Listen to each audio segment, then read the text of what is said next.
10种千万别吃的发芽蔬菜，开水煮也没用。第一种竟是你最爱的下饭神器——黄樟素、龙葵碱、秋水仙碱。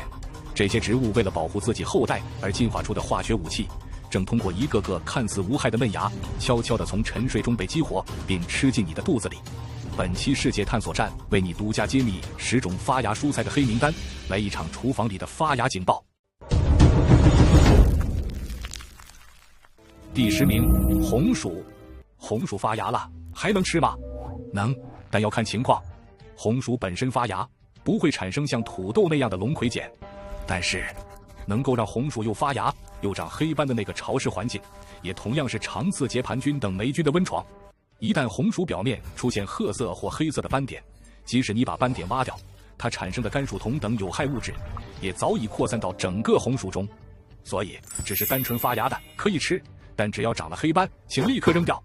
第9名，大白菜的紫色嫩芽。你家的大白菜、卷心菜放久了，从菜心里长出了黄色的嫩芽，这个没问题，可以吃。但是如果你看到长出的嫩芽是紫色的，那就要注意了。这种紫色的嫩芽是蔬菜在发芽过程中为了抵御外界环境压力，产生大量花青素来保护自己的信号，同时也会产生大量硫代葡萄糖苷等含硫化合物。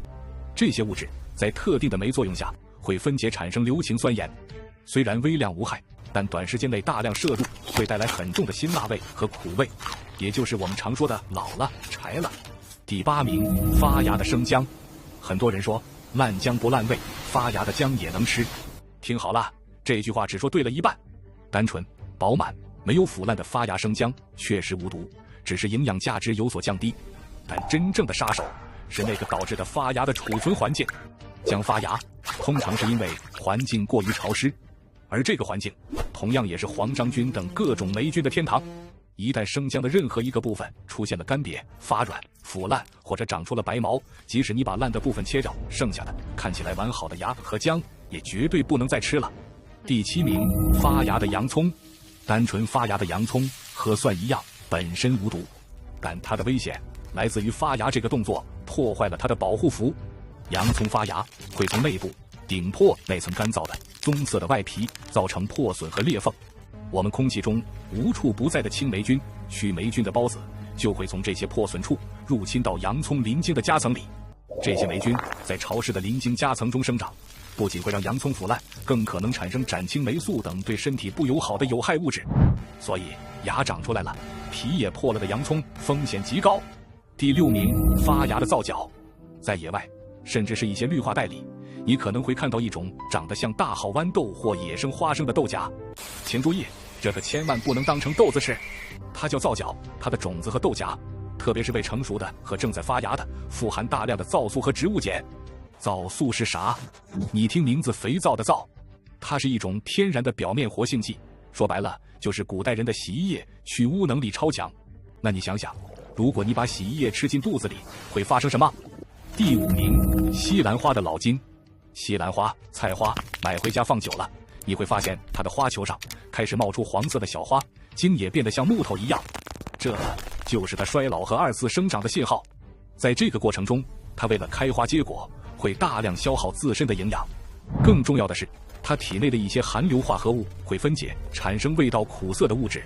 你以为只是老了点，实则不仅营养大打折扣，口感也变得极差。第4名，发芽的生豆类。很多人觉得发芽的豆子更有生命力，但你不知道的是，这份生命力也伴随着更强的毒性。生的豆类普遍含有植物血球凝集素，而红芸豆是所有豆类中的毒王，仅仅生吃4至5颗就能引发剧烈中毒。而在发芽的过程中，为了保护脆弱的嫩芽，豆子体内的这种凝集素活性可能会变得更强。所以对于所有发芽的豆子，特别是红芸豆、腰豆，绝对不能凉拌或清炒。唯一的安全方法是用100摄氏度的沸水持续烹煮至少30分钟以上，彻底摧毁这些天然毒素。第3名，发芽的土豆。当土豆发芽，它体内的龙葵碱含量会飙升50倍以上。这种毒素化学性质极其稳定，切、煮、炒、炸都很难将其完全破坏。很多人以为把芽挖掉或者把变绿的部分切掉就行了，这是个致命的误区。当你看到土豆长出了第一个芽，毒素早已像发布一级战备信号一样，通过内部的维管束输送到了整个块茎的每一个角落。你挖掉的只是冰山一角。第2名，花生。很多人说花生芽不是能吃吗？没错，在人工、无菌、可控的环境下培育出的花生芽是营养丰富的。但我们今天要警告的是你家里因为储存不当受潮而意外发芽的花生，这个意外就是黄曲霉菌滋生的信号。花生的外壳一旦破损受潮，就极易感染黄曲霉菌，而这种霉菌恰恰最喜欢温暖潮湿的发芽环境，它产生的黄曲霉毒素是一级致癌物，而且开水煮根本杀不死。所以对于意外发芽的花生，不要有任何侥幸心理。第1名，自家发的绿豆芽。绿豆的种子表面本身就可能天然的携带了少量的大肠杆菌或沙门氏菌。发豆芽需要什么环境？温暖、潮湿、避光。恭喜你，这个环境恰恰也是这些致病菌最喜欢、繁殖速度最快的天堂。而且在发芽过程中，豆子会排出代谢废物。如果你没有一天至少2至3次用大量的流动的清水将豆芽和罐子都彻底冲洗干净，那么罐子底部的那些浑浊的废水就会变成一个营养极其丰富的细菌培养液。所以你得到的是一罐表面看起来很新鲜，但其实菌落总数已经严重超标的带菌豆芽。好了，如果你觉得本期内容让你对发芽蔬菜有了全新的认识，请不要吝啬你的点赞，并分享给你所有关心的人。感谢您的观看，下期也会给您带来更精彩的内容。